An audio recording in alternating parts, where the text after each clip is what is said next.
आज constitution club में संविधान बचाओ संघर्ष समिति की एक अहम बैठक हुई है, जिसमें वामन विश्राम साहब, अनिल जैन साहब, सूरज मंडल साहब, अनिल चवड़िया साहब, तमाम साथी एकत्रित हुए हैं। उसमें 2-3 महत्वपूर्ण निर्णय लिए गए हैं। एक तो कि 2 अप्रैल को हमारे आंदोलन का पहली बरसी है, 2 अप्रैल को, तो उस दिन एक बड़ा कार्यक्रम का आयोजन होगा, जिसमें 2-3 मुद्दे हम लोग खासतौर से रखेंगे।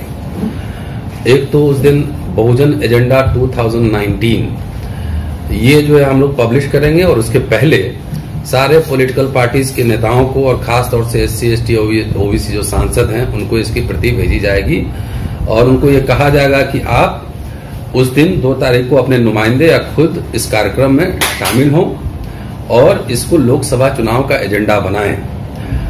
जो इनको बनाएंगे, जाहिर है संविधान बचाओ संघर्ष समिति उनका शुक्रिया करेगी, और जो लोग इसका विरोध करेंगे, जाहिर है हम लोग उनके खिलाफ ये संघर्ष का आह्वान करेंगे।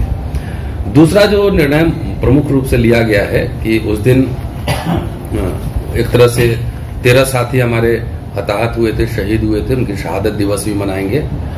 और तीसरा पॉइंट है वो है EVM को लेकर। ये भारत के इतिहास से मुझे लगता है पहली बार इतना लंबा ड्यूरेशन में चुनाव होने जा रहा है। 11 अप्रैल को शुरू होगा और जाके 19 मई को खत्म होगा। लंबा ड्यूरेशन है। तो जब हमारे पास संसाधन बढ़े हैं, टेक्नोलॉजी बढ़ा है, पैरामिलिट्री फोर्सेस बढ़े हैं, तब इतना लंबा चुनाव कराने की क्या वैधता है, इलेक्शन कमीशन को बताना चाहिए। नटशेल में ये कि अगर EVM में इस बार गड़बड़ी होगी तो संविधान बचाओ संघर्ष समिति 24 मई से ही देश भर में देशव्यापी स्तर पर एक बड़े कार्यक्रम का आयोजन करेगी।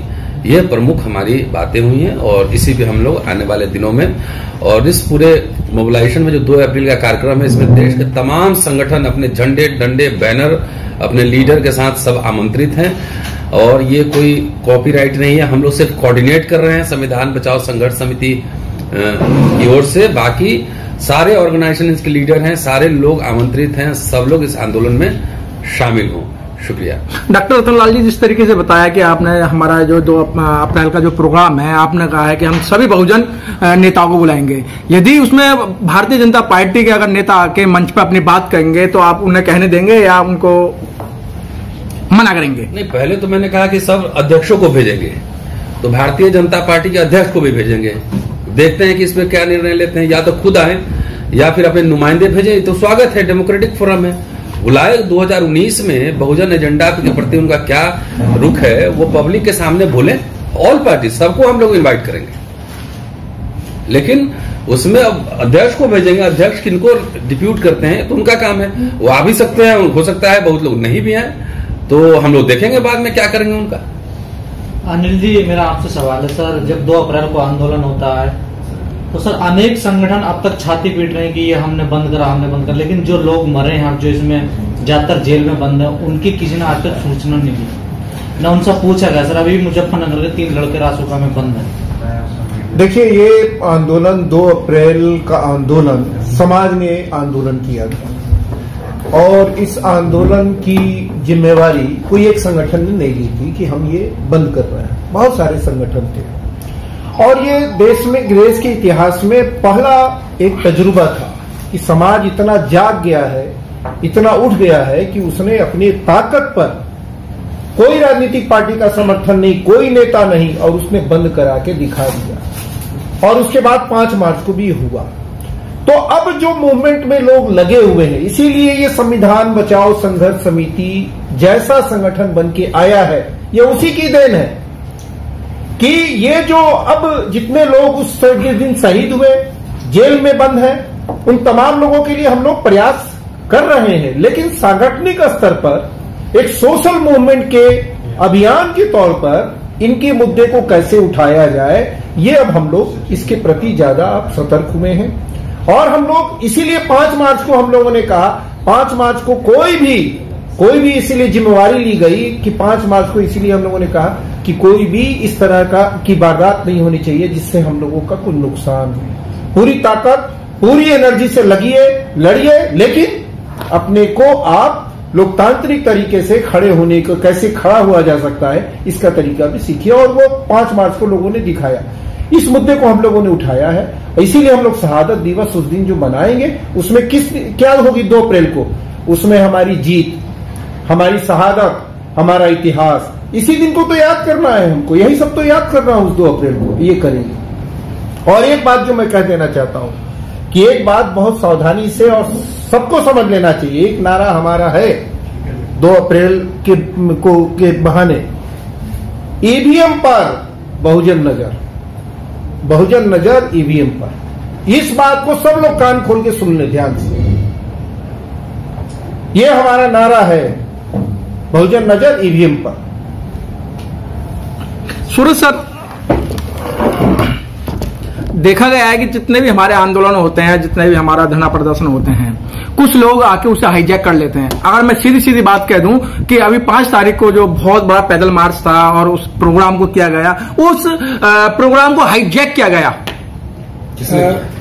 नहीं, एक मैं पहले जवाब दे दूं आपके इस, हम पहले से संविधान बचाओ संघर्ष समिति के तहत, और खासतौर से यहाँ डॉक्टर रतन लाल बैठे हुए हैं, डॉक्टर वामन, श्री वामन मिश्राम, और हम लोग सब मिलके आपके माध्यम से ही उस प्रेस कॉन्फ्रेंस में आप मौजूद थे जब हम लोगों ने जिम्मेदारी ली और हम लोगों ने निवेदन किया था समाज से और समाज के बहाने राजनीतिक दलों से भी कि हमारे इन मुद्दे, और जो मुद्दे खास तौर से थे कि 200 पॉइंट रोस्टर को इसलिए लाया जाए क्योंकि 13 पॉइंट रोस्टर के माध्यम से आरक्षण को निरस्त कर दिया गया था और संविधान के प्रदत्त जो आरक्षण जिन वर्गों का होना चाहिए, दलित, पिछड़े, आदिवासी, उनको छीन लिया गया था, उसके विरुद्ध में ये हुआ था और ये सफल रहा।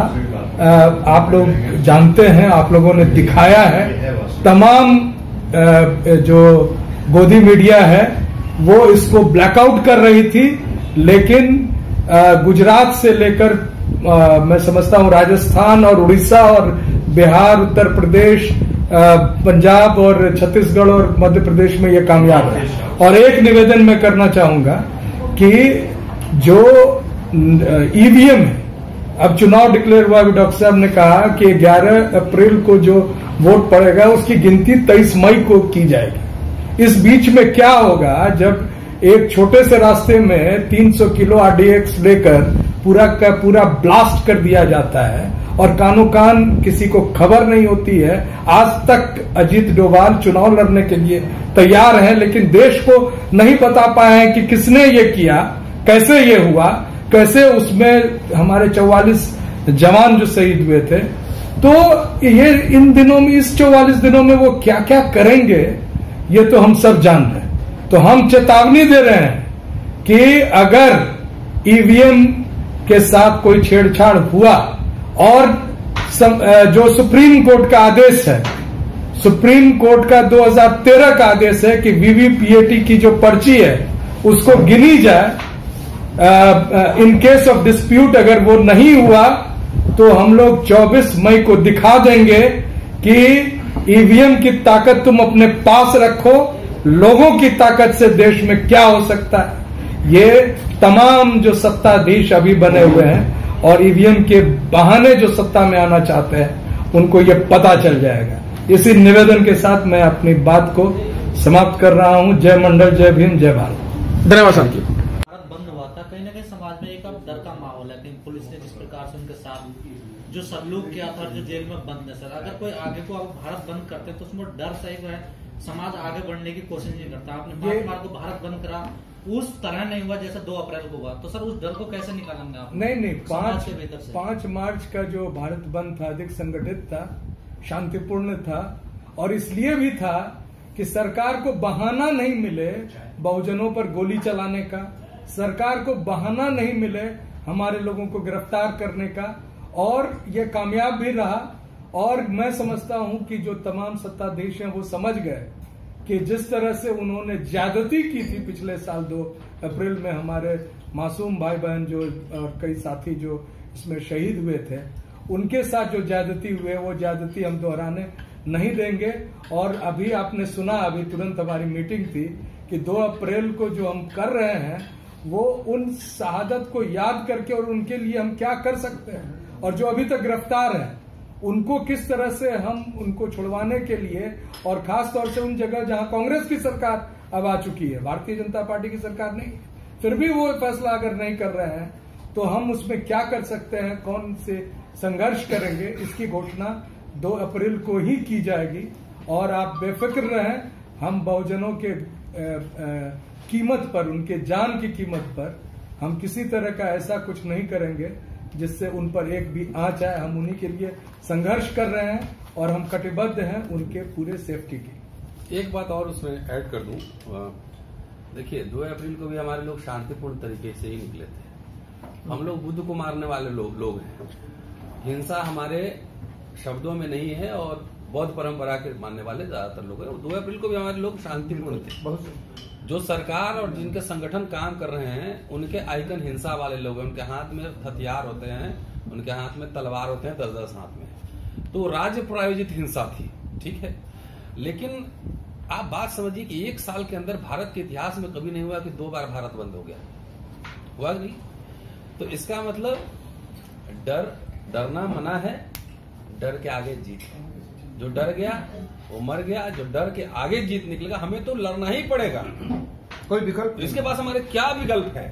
शहादत हमारी होगी, हम लोग तो शांतिपूर्ण तरीके से हम लोग तो जाएंगे और प्रदर्शन करेंगे, प्रोटेस्ट करेंगे। अब सरकार जो गोली बम चलाना चाहती है या पकड़ के जेल में डालते हैं, इससे कितना डरेंगे। हमारे समाज को अपने हक हकूक के लिए, अपने मान सम्मान प्रतिष्ठा के लिए डर को अपने अंदर से निकालना पड़ेगा और संवैधानिक तरीके से आंदोलन के मोड में सड़क पे आना ही पड़ेगा। शुक्रिया, थैंक यू।